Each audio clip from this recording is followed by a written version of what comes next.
1925ರಲ್ಲಿ Bharat communist ಪಕ್ಷ ಜನ್ಮ ತಾಳಿ 100 ವರ್ಷಗಳ ಸಂಭ್ರಮದಲ್ಲಿರುವ ಈ ಸಂದರ್ಭದಲ್ಲಿ ಸುಮಾರು 50 ವರ್ಷಗಳ ಇತಿಹಾಸ ಹೊಂದಿರುವ ಚಿಕ್ಕಮಗಳೂರು ಜಿಲ್ಲಾ ಸಮಿತಿಯ 14ನೇ ಜಿಲ್ಲಾ ಸಮ್ಮೇಳನ ಆಗಸ್ಟ್ 7 ಮತ್ತು 8ರಂದು ನಡೆಯಲಿದ್ದು ಬೆಳಗ್ಗೆ 11 ಗಂಟೆಗೆ ಭಾರತ ಕಮ್ಯುನಿಸ್ಟ್ ಪಕ್ಷದ ಕಚೇರಿಯಿಂದ ಆಜಾದ್ ವೃತ್ತದವರೆಗೆ ಮೆರವಣಿಗೆ ನಂತರ ಬಹಿರಂಗ ಸಭೆ ನಡೆಯಲಿದೆ ಎಂದು ಸಿಪಿಐ ಪಕ್ಷದ ಜಿಲ್ಲಾ ಸಹ ಕಾರ್ಯದರ್ಶಿ ರಘು ತಿಳಿಸಿದರು.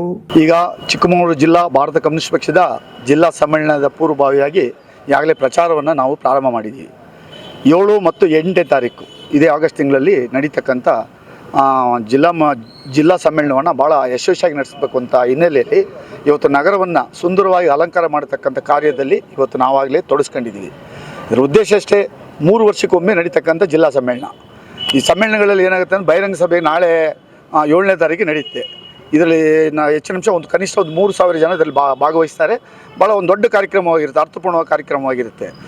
ಅದು ಕಾರ್ಯಕ್ರಮದ ಉದ್ದೇಶ ಅಷ್ಟೇ, ನಾಳೆ ನಡೀತಕ್ಕಂಥ ಇಡೀ 3 ವರ್ಷದಲ್ಲಿ ಈ ರಾಜ್ಯದಲ್ಲಿ ನಡೀತಕ್ಕಂಥ, ರಾಷ್ಟ್ರದಲ್ಲಿ ನಡೀತಕ್ಕಂಥ ಈ ಪಕ್ಷಗಳು ಏನಂತಂದರೆ, ಈಗ ಕೇಂದ್ರದಲ್ಲಿರ್ತಕ್ಕಂಥ BJP ಸರ್ಕಾರ ಇರ್ಬೋದು, ರಾಜ್ಯದಲ್ಲಿರ್ತಕ್ಕಂಥ ಕಾಂಗ್ರೆಸ್ ಸರ್ಕಾರ ಇರ್ಬೋದು, ಇದರ ಎರಡೂ ಕೂಡ ಜನಸಾಮಾನ್ಯರ ಪರವಾಗಿ ಏನೇನು ಕೆಲಸಗಳು ಮಾಡಿದ್ದಾರೆ, ಜನರಿಗೆ ಏನೇನು ಅನ್ಯಾಯಗಳನ್ನ ಮಾಡಿದ್ದಾರೆ, ಏನು ಮಾಡಬೇಕಾಯ್ತು ಅಂತಕ್ಕಂಥ ನಾವು ಬಹಿರಂಗ ಸಭೆಯಲ್ಲಿ ಕೂಡ ಸಾಮಾನ್ಯವಾಗಿ ಈ ಜಿಲ್ಲೆಯಲ್ಲಿರ್ತಕ್ಕಂಥ ಎಲ್ಲ ಜನಸಾಮಾನ್ಯರಿಗೆ ಅರ್ಥಪೂರ್ಣವಾಗಿ ತಿಳಿಸ್ತಕ್ಕಂಥ ಕಾರ್ಯಕ್ರಮವನ್ನು ನಾಳೆ ಬಹಿರಂಗ ಸಭೆಯಲ್ಲಿ ನಾವು ಈಗಾಗಲೇ ಮಾಡಬೇಕು ಅಂತ ತೀರ್ಮಾನ ತಗೊಂಡಿದ್ದೀವಿ.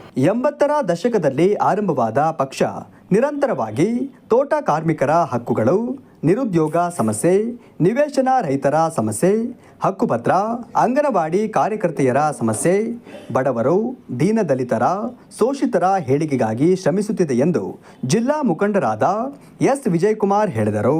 ಆಗಸ್ಟ್ 7 ಮತ್ತು 8 ಅಂದರೆ ನಾಳೆ ಮತ್ತು ನಾಡಿದ್ದು ಭಾರತ ಕಮ್ಯುನಿಸ್ಟ್ ಪಕ್ಷದ ಜಿಲ್ಲಾ ಸಮ್ಮೇಳನ ನಡೀತಾ ಇದೆ. ಯಾವ ಸಂದರ್ಭದಲ್ಲಿ ನಡೀತಾ ಇದೆಯಪ್ಪ ಅಂತ ಹೇಳಿದ್ರೆ, ಇಂದಿನ ದೇಶದ ಆರ್ಥಿಕ ದಿವಾಳಿತನ ಆಗಿರ್ತಕ್ಕಂಥದ್ದು, ನಿರುದ್ಯೋಗ ಸಮಸ್ಯೆಯಿಂದ ಬಳಲ್ತಾ ಇರ್ತಕ್ಕಂಥ ಸಂದರ್ಭದಲ್ಲಿ, ಹಲವಾರು ಸಮಸ್ಯೆಗಳಿಂದ ದೇಶ ಮತ್ತು ರಾಜ್ಯ ನರಳ್ತಾ ಇರ್ತಕ್ಕಂಥ ಸಂದರ್ಭದಲ್ಲಿ ಇವತ್ತು ಭಾರತ ಕಮ್ಯುನಿಸ್ಟ್ ಪಕ್ಷದ ಜಿಲ್ಲಾ ಸಮಾವೇಶ ನಡೀತಾ ಇದೆ. ಇದರ ತದನಂತರದಲ್ಲಿ ಇದೇ ತಿಂಗಳು 30, 31 ಮತ್ತು 1ನೇ ತಾರೀಕು ರಾಜ್ಯ ಸಮಾವೇಶ ಗುಲ್ಬರ್ಗದಲ್ಲಿ ನಡೀತಾ ಇದೆ. ಹೆಚ್ಚಿನ ಸಂಖ್ಯೆಯಲ್ಲಿ ಸಾರ್ವಜನಿಕರು ಆಗಮಿಸಿ ಕಾರ್ಯಕ್ರಮವನ್ನು ಯಶಸ್ವಿಗೊಳಿಸಿಕೊಡಬೇಕು ಎಂದು ಸಿಪಿಐ ಪಕ್ಷದ ಹಿರಿಯ ಮುಖಂಡರು ಕೋರಿದ್ದಾರೆ. ಅದೇ ಸಂದರ್ಭದಲ್ಲಿ 8ನೇ ತಾರೀಕು ನಡೀತಕ್ಕಂಥ ಪ್ರತಿನಿಧಿ ಸಮಾವೇಶ ಏನಿದೆ, ಈ ಸಮಾವೇಶದಲ್ಲಿ ಹಿಂದಿನ 3 ವರ್ಷದಲ್ಲಿ ಏನು ಮಾಡಿದೆ ಪಾರ್ಟಿ, ಮತ್ತು ಮುಂದಿನ 3 ವರ್ಷಕ್ಕೆ ಏನು ಮಾಡಬೇಕು ಅಂತಕ್ಕಂಥದ್ದನ್ನ ಸಮಗ್ರವಾಗಿ ಚರ್ಚೆ ಮಾಡಿ, ಮುಂದೆ ಕಮ್ಯುನಿಸ್ಟ್ ಪಾರ್ಟಿಗಳನ್ನ ಯಾವ ರೀತಿ ಕಟ್ಟಬೇಕು, ಯಾವ ಮಾರ್ಗದಲ್ಲಿ ತಗೋಬೇಕು, ಹಿಂದೆ ಯಾವ ರೀತಿ ಹೋರಾಟ ಮಾಡಿ ಕೆಲವು ಜಿಲ್ಲೆಯಲ್ಲಿ ನ್ಯಾಯ ಕೊಡಿಸಿದ್ದಾರೆ, ಇನ್ನು ಮುಂದೆ ಯಾವ ಥರ ಮುಂದುವರಿಸಬೇಕು ಅಂತಕ್ಕಂಥದ್ದನ್ನ ಚರ್ಚೆ ಮಾಡಿ ಸಮಗ್ರವಾಗಿ ಪಾರ್ಟಿ ಕಟ್ಟಲಿಕ್ಕೆ ನಾವು ಚರ್ಚೆ ಮಾಡಿ ಸಮಾವೇಶ ನಡೀತಾ ಇದೆ, ಜಿಲ್ಲಾ ಸಮಾವೇಶ. ಇದ್ರ ಜೊತೆಯಲ್ಲಿ ಭಾರತ ಕಮ್ಯುನಿಸ್ಟ್ ಪಕ್ಷ ಹುಟ್ಟಿ 100 ವರ್ಷ ಆಗುತ್ತೆ. ಭಾರತ ಕಮ್ಯುನಿಸ್ಟ್ ಪಕ್ಷಕ್ಕೆ ಒಂದು ದೊಡ್ಡ ಇತಿಹಾಸ ಇದೆ. ಏನಪ್ಪ ಅಂದರೆ, ಅದು ಸ್ವಾತಂತ್ರ್ಯ ಚಳವಳಿಯಲ್ಲಿ ಕಾಂಗ್ರೆಸ್ಸಿನ ಜೊತೆಯಲ್ಲಿ ಇಟ್ಕೊಂಡು ಸ್ವಾತಂತ್ರ್ಯ ಚಳವಳಿಯಲ್ಲಿ ಭಾಗವಹಿಸಿರ್ತಕ್ಕಂಥ ದೇಶದಲ್ಲಿರ್ತಕ್ಕಂಥ 2ನೇ ದೊಡ್ಡ ಪಾರ್ಟಿ ಮತ್ತು ಹಳೆಯ ಪಾರ್ಟಿ ಆಗಿರ್ತಕ್ಕಂಥದ್ದು ಒಂದು ಹೆಮ್ಮೆಯ ವಿಷಯ.